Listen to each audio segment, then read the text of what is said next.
Frenezia dansului pe melodia Happy a celebrului Pharrell Williams se întinde de la un oraș la altul. Câțiva tineri din Târgoviște i-au convins să danseze plin de veselie pe localnicii cu faimă, de la basketbalistele campioane de la CSM Târgoviște până la primar. Clipul lor încearcă să promoveze orașul și monumentele sale într-un stil proaspăt și actual.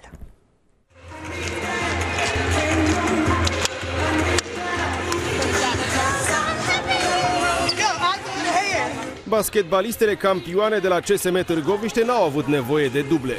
Dansul le-a ieșit bine din prima, spre mulțumirea echipei de filmare. Li s-a alăturat și primarul orașului, care a oficiat o căsătorie pe ritmul Happy.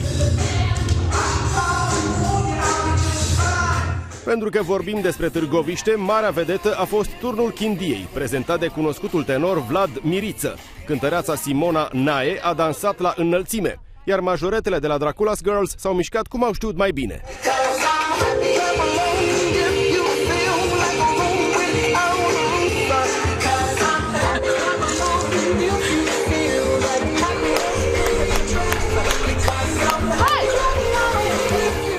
Clipul va fi gata în câteva zile, iar cei care l-au făcut speră că le vor da un motiv în plus turiștilor să vină în fosta capitală a țării românești. Clipuri similare au fost însă făcute și în Iași,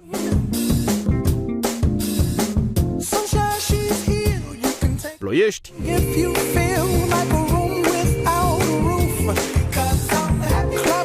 și București.